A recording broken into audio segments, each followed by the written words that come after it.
요한복음 17장 13절부터 보시겠습니다. 13절부터. 제가 봉독해 올리겠습니다. 지금 내가 아버지께로 가오니 내가 세상에서 이 말을 하옵는 것은 그들로 내 기쁨을 그들 안에 충만히 가지게 하려 함이니이다. 내가 아버지의 말씀을 그들에게 주었사오매 세상이 그들을 미워하였사오니 이는 내가 세상에 속하지 아니함 같이 그들도 세상에 속하지 아니함으로 인함이니이다.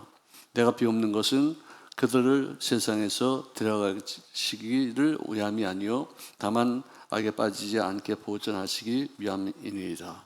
내가 이 세상에 속하지 아니함 같이 그들도 세상에 속하지 아니하였사옵나이다. 그들은 진리로 거룩하게 하옵소서. 아버지의 말씀은 진리이니이다. 할렐루야. 할렐루야. 자, 지난주에 우리 수요일 날 우리가 공부했던 내용 중에 하나가 배신에 대한 얘기를 했습니다. 혹시 기억하시는 분 계십니까? 배신은 어떻게 생기는 거죠? 배신은 어떻게 생겨요? 배신은요, 완전 여러 가지 요인이 있지만 내가 누구에게 배신을 당해서 배신감에 의해서 배신을 하는 거예요. 그런 경우가 참 많이 있어요. 가룟 유다도 예수님이 구세주로 오시고 이 땅에 왕으로 오셨기에 그분이 왕 되었을 때 나는 한 자리에 차지할 것이라는 어떤 목적이 있었어요. 그분이 왕이 되면 나도 3년 반 동안 쫓아다니면서 열심히 다해서 일했기 때문에 나에게 공로로 나에게 어떤 자리 하나 해주겠지 하는 그런 꿈이 있었어요. 예수님이 항상 하시는 말씀이 나는 죽으러 왔다. 얼마 안 있어서 나는 십자가에 못 박힌다. 모든 사람들이 나를 떠날 것이다. 이런 어떤 그런 부정적인 얘기만 하고 죽는다는 얘기만 하고 왕이 되어서 내가 어떻게 하겠다. 내가 왕이 되어서 너희들에게 어떤 한 자리를 주겠다는 그런 약속을 하지 않냐고 죽는다는 얘기만 하니까 아니, 내가 너를 따라다니는 것이 네가 한 자리를 할 때 나도 한 자리를 좀 해먹으려고 좀 따라다니는데 밤낮 죽는 얘기만 하냐? 밤낮 십자가에 못 박히는 얘기만 하냐? 그럼 난 뭐야? 내가 너를 3년 반 동안 따라다니는 그 이유가 뭐야? 배신감이에요. 나의 공력과 나의 꿈과 나의 어떤 소망과 비전을 무너뜨리는 그런 언행이 뭐냐? 내가 죽는다. 나는 이제는 소멸당한다. 내가 이 땅에 와서 십자가에 못 박혀 죽기 위해서 왔다. 이거 배신당한 거야. 이분이 십자가에 못 박히면 나는 그럼 뭐야? 내가 3년 반 동안 따라다니는 그 이유가 뭐야? 목적이 뭐야? 나는 배신당했어. 나는 속임당했어. 너 나를 갖다 이렇게 속였어? 나 이렇게 꿈을 이렇게 짓밟혀? 나에게 이렇게 배신감을 갖다 줘? 맛 좀 볼래? 너 정말 죽는다고 그랬지? 한번 죽어봐라. 그래서는 은 30냥에 예수님을 팔아요. 그래서 와가지고는 내가 입맞추는 바로 그 사람이 체포당해야 될 그리고 사형당해야 될 존재니까 내가 입맞추겠다고 해서 와가지고 주님 안녕하십니까? 그래서는 입을 맞추는 거예요. 그래서 우리가 일명 주다스 키스라고 그래요. 유다의 입맞춤. 어떻게 배신을 하면서 입을 맞출 수 있겠느냐. 이런 이중적인, 이런 어떤 얄팍한, 이런 어떤 사기꾼 인생이 어디 있겠느냐. 가장 비참한 거죠. 저놈이 나쁜 놈입니다. 이렇게 했으면 그래도 속을 텐데 와가지고 입을 맞추고 나서는 이 사람이 죽어야지만 됩니다. 스승에게는 입을 맞추면서 적에게는 이 사람을 죽이라는 그 뜻이 아니겠어요. 너무나도 잔혹하죠. 너무나도 비참하죠. 자, 여러 가지 요인 중에서 또 하나가 배신하는 이유가 뭐냐? 사회적인 요인이 있다는 것입니다. 상호 경제적인 어떤 이익이 충돌이 있을 때 내가 이 사람을 따랐는데 이 사람이 이 사람보다 못하는 어떤 상황이 되었을 때는 이 사람을 배신하고 여기 붙는 게 낫겠다. 여기가 더 큰 유익이 있을 것이다 하는 생각을 통해서 큰 이익을 위해서 취하는 행위, 배신이라는 것이에요. 부족해도 이 사람이 좀 이 사람보다는 좀 나에게 유익이 좀 적달지라도 이 사람과 나 사이에 있었던 의리, 어떤 신이 내가 지켜야 된다.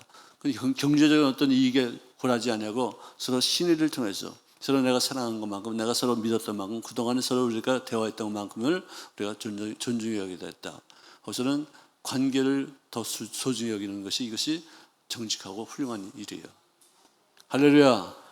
좀 부족하여도 좀 손해를 보더라도 의를 배반하지 않는 어떤 행위.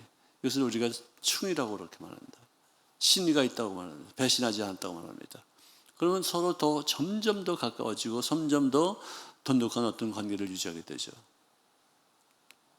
목사님들 사이에서도 그렇고 경제인들 사이에서도 그렇고 정치인들 사이에서도 이런 일들이 많이 일어나죠. 권력 관계가 역전될 때, 특별히 한국에서는 권력이 자주 바뀌니까 여기 붙었다가 또 여기 손해가 날 것 같다 보니까 이쪽으로 가서 붙고, 또 여기 있다가 또 여기가 또 좋아질 것 같으니까 또 여기 왔다 갔다. 그걸 뭐라고 그래요? 박쥐 인생이라고 그래요. 박쥐 인생. 박쥐가 어떻게 살아요? 박쥐가 새입니까? 짐승입니까? 박쥐가 새요? 짐승이에요? 새요? 새면은요, 알을 낳아야지 돼요. 박쥐가 알을 낳아요? 새끼를 낳아요? 새끼 낳죠? 그러면 짐승이에요? 새예요? 그렇죠. 그렇게 되는 거예요. 근데 어떻게 날아다닐 수 있어요? 날개가 있으니까 보통 새들은요, 날개가 있으면 거기 깃털이 있어가지고 깃털들이 사이사이에 이렇게 공기를 차단해서 저을 때 공기를 저항해서 공기를 띄어서 날는데, 박쥐는 깃털에 있는 것이 아니라 이 손과 발 사이에 피부가 있어요. 피부가 막이 있어요. 막이. 아주 이렇게 하면 새처럼 날지는 못하지만 하여간 이렇게 퍼덕거리면 공중에 뜰 수 있을 만큼의 어떤 그런 강력한 부드러우면서도 질긴 막이 있어요. 그걸 짜게 놓으면 못 날아요. 새들은 뭐 깃털 몇 개 뽑아놔도 다른 깃털이 있기 때문에 괜찮은데, 이 박쥐는 뭐 손상이 가면은 날지 못해요. 자, 그러면은 박쥐가 어디로부터 진화가 됐어요? 박쥐가 진화가 됐다면 어디서부터 진화가 됐을까요? 쥐로부터 진화가 됐을까요? 혹시 박 아니에요? 박? 왜 쥐라고 그럴까요? 박 아닙니까? 박쥐인데 이름이? 어떻게 생각하세요? 진화가 됐다면 어디로부터 진화가 됐다고요? 진화가 되지 않았습니다. 여러분들은 참 나한테 잘 속아 넘어가지는 않는 것 같아. 나는 막 탁탁 해가지고 속아 넘어갔는데, 요즘은 눈치를 싹 보고서 있다가 이거 무슨 말을 하면 좋을까, 이것이 어떻게 전될까, 아주 그냥 아유 귀여워요. 할렐루야. 자, 옆에 분들에게 당신을 보니까 내가 보니까 정말로 귀엽습니다.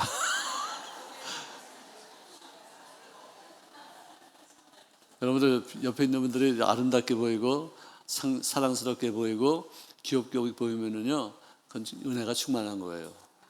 아멘. 자, 옆에 분 보소. 귀엽다. 귀엽다. 코는 있는데 귀가 없다. 귀엽다. 코는 있죠? 근데 귀가 없어요. 귀엽다. 귀엽다. 네, 서로 사랑하시기를 바랍니다. 서로 존귀 여기시기를 바랍니다. 서로 칭찬거리가 되시기를 주의 이름으로 축원합니다. 자, 쥐로부터 박쥐가 진화가 되었다. 진화가 되었다면 그 확률이 제일 높아요. 거의 비슷한 모습이니까. 근데 박쥐가 그러면은, 쥐가 하루는 야, 내가 좀 아주 날르면 어떨 것인가, 아주 그래. 그래서 이게 날개가 생길까요? 1억 년 동안 막 날개를 지려해가지고 날개가 딱 생겼다고 그럽시다. 그러니까 날개가 생겼다면은 요만큼 생긴 것이 있고 요만큼 생긴 것이 있고, 이런 좀 발전이 돼야 될 거 아니에요? 진화가 돼야 될 거 아니에요? 점점 더 커진 어떤 그런 거 있어야 되는데, 진화론의 가장 큰 맹점은 뭐냐면은, 여기서부터 여기로 진화가 되었다면은 요 중간 단계가 있어야 되는데, 그것도 한 번 있는 게 아니라 연속적으로 지속적으로 이렇게 중간 단계가 있어야 되는데 하나도 없다는 거예요. 그러면 이게 진화가 된 거예요? 만들어진 거예요? 쥐는 쥐대로 만들어졌고 박쥐는 박쥐대로 만들어진 거지, 쥐로부터 시작해가지고 요만큼 됐다가 또 몇만 년 지나서 요만큼 됐다가 또 십만 년 지나서 요만큼 돼가지고 그렇게 점점 박쥐로 진화가 됐다는 것이 아니다 이거예요. 아멘. 그럼 여러분들은 어디서부터 생겼어요? 여러분들은 원숭이로부터 생기지 않았어요 혹시? 아니에요? 어떻게 이렇게 단정질 줄 수 있어요? 원숭이도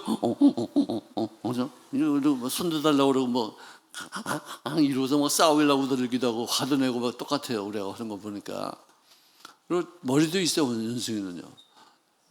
아주 정말 기가 막히게 머리를 아주 잘 써가지고 아이디어도 막 내고 그래요. 암만 그래도 원숭이, 침팬지와 인간 사이에는 딱 구별되는 것이 있어요. 침팬지에게는 종교가 없어요. 영성이 없어요.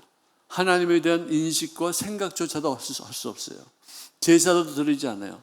숭배하지도 않아요. 확실하게 그래요. 그 다음에는 인간은 근데 저기 멀리 있는 아프리카에 있는 어떤 종지랄지 미개인이에요. 아무 지식도 없어요. 삶의 어떤 의미도 별로 없어요. 그냥 그러고 사는 거예요. 근데 그들에게는 뭐가 있느냐면은 종교가 있고 미신이 있고 신을 섬기는 게 있어요. 그렇게 무식쟁이 그런 원시 같은 원신인데도 불구하고 종교심이 있다는 것이 이게 특별한 일이 다른 것이에요. 그리고 원숭이는 언어가 몇 개 안 돼요. 이런 별거 안 돼, 몇 개 안 돼. 근데 이 인간은 언어가 너무 다양해요. 기가 막히게 다양해요. 달콤하다, 달짝하다, 달달하다, 달콤하다, 달다는 것을 표현해도 달짝지근하다. 이거 언어가 기가 막혀요. 원숭이는 상상도 못하는 언어력이에요.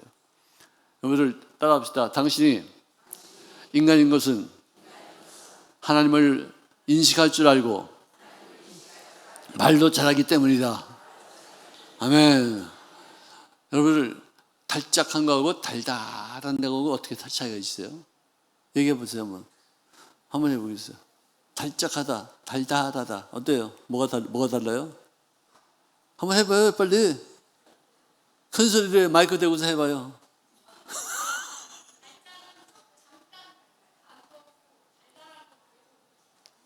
달짝은 잠깐 동안에 단 거고 달달하다는 것은 계속해서 단 거라고. 그거 맞는 말입니까? 비슷하네 진짜. 굉장히 표현을 잘했어요. 달짝한 거는 잠깐 동안 단 거이고 달달하다는 것은 계속해서 달콤함이 이렇게 지속되는 거. 야, 기가 막히게 표현을 잘했어. 박수. 그러네요. 진짜 그러네요. 그 표현하기가 참 어려운데 그거 아주 정확하게 잘 말해 주었습니다. 원숭이가 아닙니다. 침팬지가 아닙니다. 사람 인물이다. 사람 인물이다. 오케이? 할렐루야. 자, 어쨌든 사람이 유익을 위해서 배반하는 것을 우리가 배신이라고 그래요. 특별히 위기 상황 속에서 본능적으로 자기 자신을 보호하는 모습으로 표출되는 것이 어떻게 보면 그것이 배신이다 말씀하시죠. 자, 이제 예수님께서 제자들과 더불어 함께 마지막으로 나눴던 그런 만찬장으로 한번 가시겠습니다. 그때 거기서 있었던 예수님과 제자들 사이에 또 제자들과 제자들 사이에 있었던 그 대화 내용을 한번 우리가 살펴보십시다. 자, 마태복음 26장 21절에는 주님 말씀하시기를 내가 진실로 너희에게 이르노니 너희 중에 한 사람이 나를 팔리라. 이런 말씀을 직접 하셨어요. 너희들의 12명은 모두가 다 내 제자이지만 그중 하나가 나를 배신하리라. 그 뜻이에요. 그랬을 때 그 얘기를 들었던 그 제자들은 몹시 근심했습니다. 그래서 각자가 하나씩 한 분 한 분이 나와서 주님께 말하기를 주님, 저는 아니지요. 또 다른 사람이 저 아니죠. 또 다른 사람이 와가지고 12명이 계속 오는 거예요. 그래서 접니까? 계속 물어봤어요. 가만히 들으시고 있다가 맨 마지막에 나와 함께 그릇에 손을 넣는 그가 나를 팔리라. 유다가 맨 마지막에 말씀했습니다. 랍비요, 제가 아니지요. 이 유다까지도 저는 아니지요. 물었어요. 근데 그때 그 사람의 마음속에는 뭐가 있었을까요? 전데요.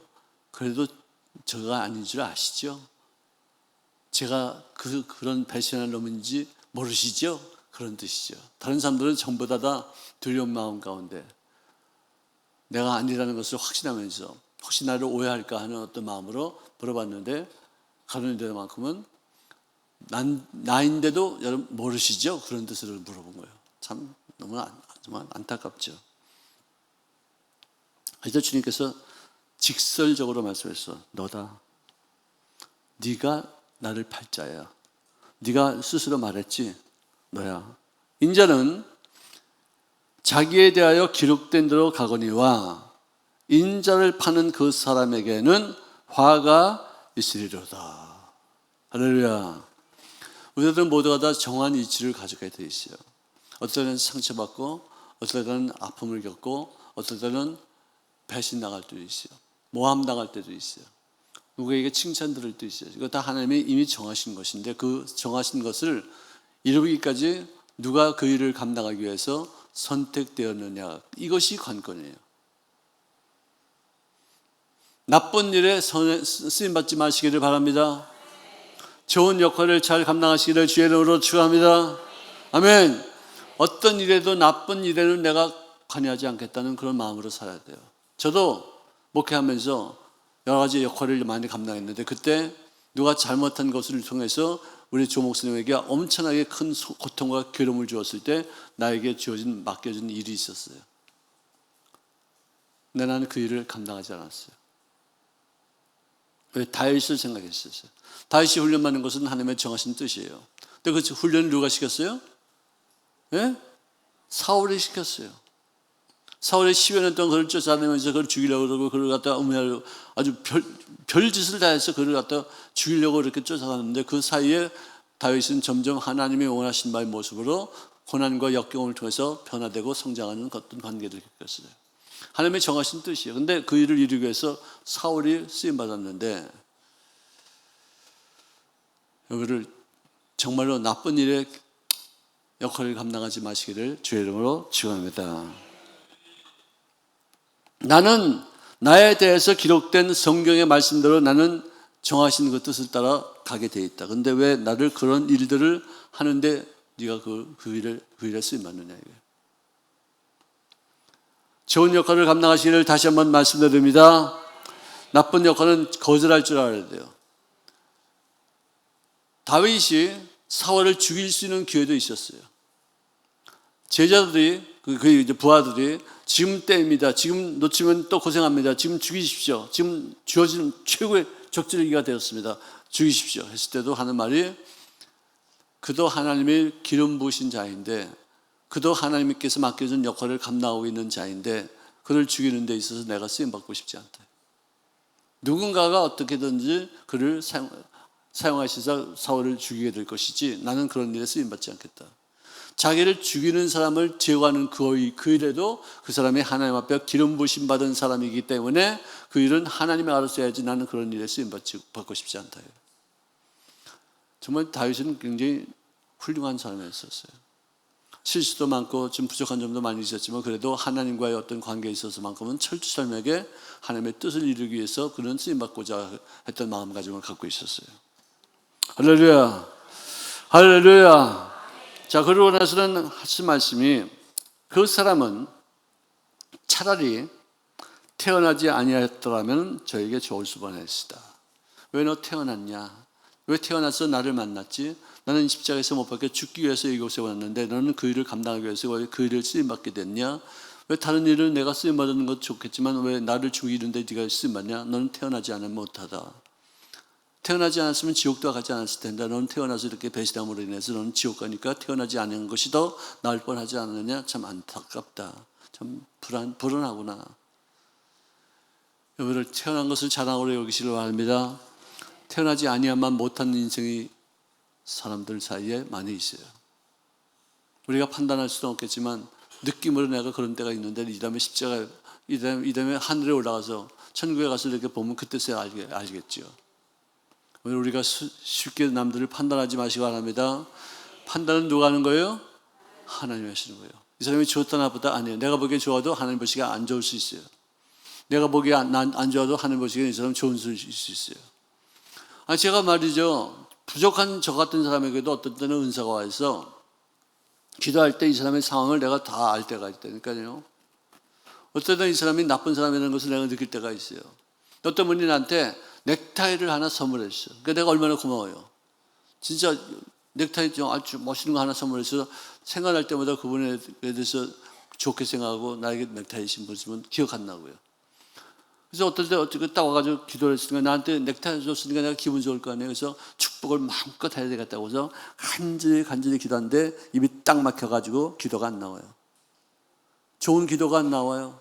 뭐 쓸데없는 기도, 별 의미도 없는 그 기도가 막 나오고 나서 꿈꿔 나오고 나서 아유 왜 이러지? 왜 이 기도가 이렇게 시원치 않지? 나에게 이렇게 좋은 일을 해주신 분에게 내가 마음껏 축복하고 싶었는데 이렇게 축복이 어떤 기도가 나오지 않고 이상하게 쓸데없는 기도 이렇게 이렇게 재수 없는 그런 기도가 나오냐? 그런 생각이 들 때가 있어요. 근데 어떤 분은요 나에게 속상하게 하고 나에게 구창하게 울고 많이 힘들게 만들고 그런 분이 있었어요. 근데 저보고 기도 좀 해달래요. 아이 잘됐다 씨 대충 해버려야 되겠다. 우선은 왜 나한테 섭섭하게 한 적이 있었고 내가 상처를 준 적이 있으니까 대충 하려고 그냥 인간적인 마음으로 딱 손을 꽂고 기도하는데 줄줄이 축복과 은혜가 넘치는 그런 기도가 그냥 줄줄이 치고 하자고 계속해서 줄줄이 계속해서 나오는 거야. 그래서 기도 끝나고서 내가 벙 쪘어. 이게 뭐야 이게. 대충 하려고 했는데 이렇게 축복이 이렇게 나와. 나 이 속색에서 내가 지금 대충 하고 내가 성의 없이 이렇게 하려고 했는데 어떻게 이렇게 성령님께서 나에게 기도를 이렇게 잘 시키고 계시는가 깜짝 놀라는 거죠.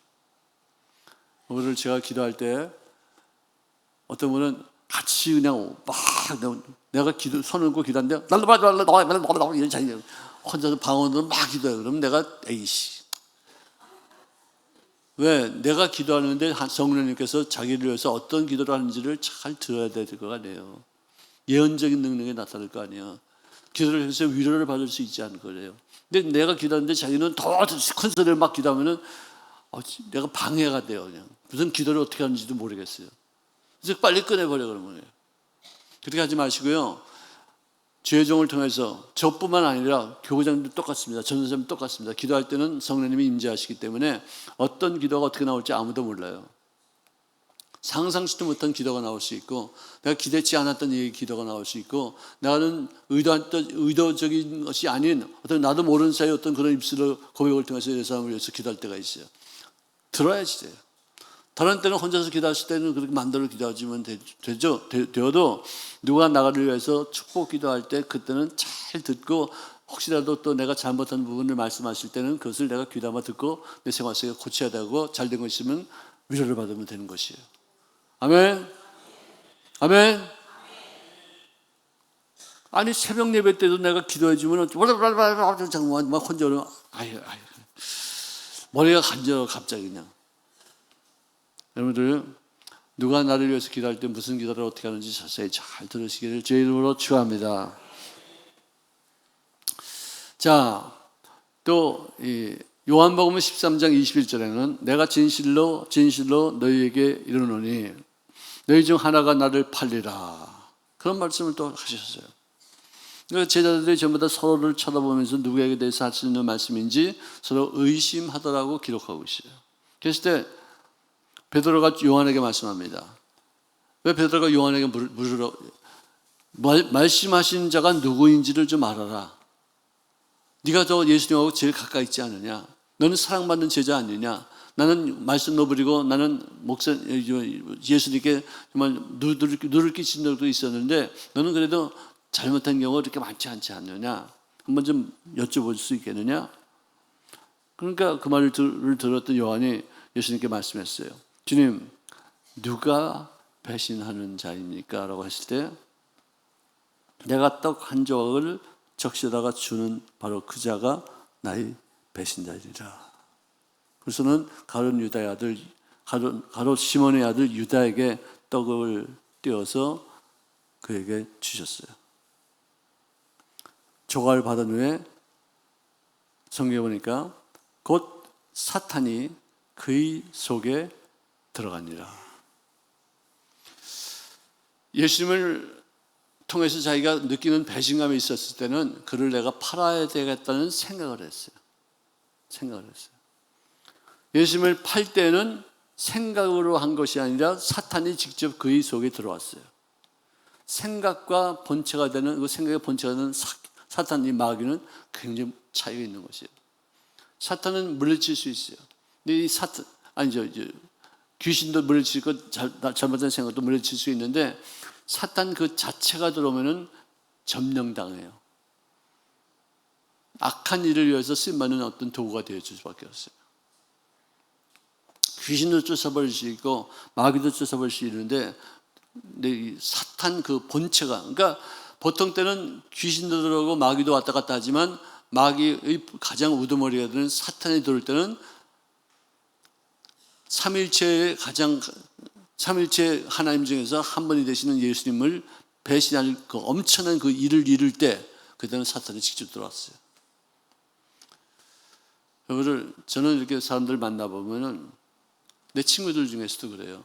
그렇게 전도해도 말하는 게 안 먹혀. 배신에 내가 오히려 더 영향력을 받을 정도로 강력하게 하나님을 부정하고 예수님을 욕되게 해요. 내가 그래서 얘는 구원받지 않은 거 아닌가? 혹시 그 성령까지 거역하는 것은 내가 못 들어봤지만 어떻게 이렇게까지 악하게 예수님에 대해서 부인하고 내가 전도를 하면은 그 전도를 회피하기 위해서 별 그지 같은 말을 다 하는가? 그런 생각이 들 때가 있어요. 참 무서운 얘기죠. 사탄이 그의 속에 들어갔어요. 그 예수님께서 하신 말씀이 내가 하는 일을 속히 하라. 그 말씀하셨어요. 근데 그 말을 들었던 모든 제자들은 어떤 이들은 생각하기를 유다가 돈꾀를 맡았으므로 명철에 우리가 쓸 물건을 사라 하는 것이 아닌가. 네가 하는 일이 뭔지 속히 하라니까 돈꾀를 맡은 사람에게 그런 말을 할 때는 돈을 어떻게 쓸 것인가, 어떻게 장을 볼 것인가, 어떤 물건을 살 것인가를 빨리 시행하라고 이렇게 말씀하신 것을 알았지, 가룟 유다가 예수님을 팔 사람인지는 몰랐었어요. 가룟 유다가 예수님을 배신할 사람인지는 아무도 몰랐었어요. 예수님께서 그렇게 말씀하시는 것은 물건을 좀 사든지 준비를 하든지 어떻게 하든지 좀 명절을 눈앞에 두고서 어떤 준비를 좀 잘 강화시켜라, 어떤 그런 뜻인지로만 알고 있었어요. 또 가난한 자들에게 무엇을 주라 하시는 줄로 생각했었습니다. 그런데 가룟 유다가 그 떡 조각을 받아서 그것을 쥐고서 나갈 때 성경에 보니까 곧 밤이더라. 밤. 가룟 유다의 영혼도 밤이었고 그야 지냈던 시간도 밤이었고 온 인류도 예수님의 십자가에 못 박히기로 결정한 그 순간 바로 인류 역사상 가장 어두운 밤이었었어요. 밤. 무섭습니다. 우리는 밤을 만나더라도 아침을 약속한 그런 밤을 만나게 되는 줄로 믿습니다. 가룟 유다는 아침을 약속하지 않고 밤 그 자체가 계속해서 지속되어지는 나머지 시간이 있기 때문에 더 저주스럽고 너무 한탄스럽고 너무나도 무서운 것이죠. 자, 그런데 의학자들은 왜 사람들이 왜 배신하는지 그걸 갖다 의학적으로 과학적으로 설명을 하는데, 사랑의 호르몬이라고 불리면서 모성애와 사회적인 유대감 및 신뢰 형성의 핵심적인 역할을 하는 호르몬이 있어요. 그 호르몬이 뭔지 아세요? 옥시토신이라는 것이죠. 이 옥시토신의 수치가 낮아질 때 배신의 가능성이 더 증가한다는 의학적으로 과학적으로 증명된 사실이 있어요. 이 사람이 왜 슬퍼하느냐, 이 사람이 왜 화를 냈냐, 옥시토신이 낮아진 상태예요. 근데 배신감 같은 것은 나쁜 일 중에서 가장 저주스러운 어떤 일인데 옥시토신이 절대 부족할 때 그런 일들을 하는 것이에요. 옥시토신이 부족하면은요 우울증에 빠지기도 해요. 옥시토신이 부족하면은요 자살까지도 해요.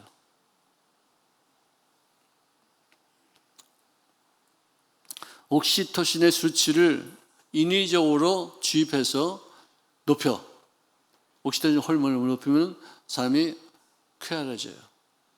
우울증 약 중에 하나 들어가는 것이 옥시토신이 될 수도 있어요.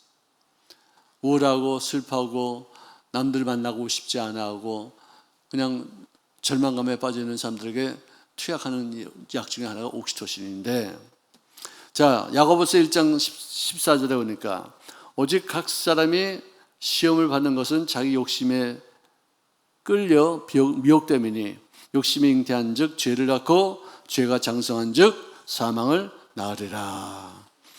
다시 말합니다. 배신의 대부분은 배신감을 느끼는 후에 그것을 보복하기 위해서 하고자 하는 그런 행위.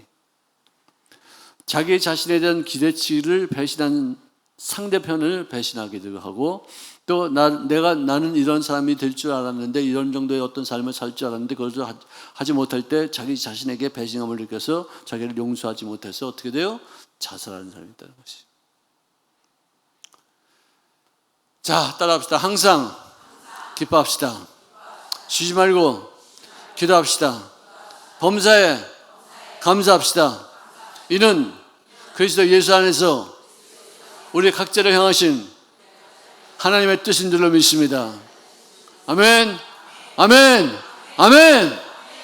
우울증에 빠지지 마세요. 우울증 빠지고 싶어서 빠지는 것은 아니지만 빨리 회복해야 돼요. 기도 많이 해야지 돼요. 그리고 입술로 고백을 막 하는 거예요. 귀신이 있는데 귀신을 물리칠 수 있어야 돼요. 항상 여러분들 기쁨으로 살 수 있기를 바랍니다. 아멘, 아멘.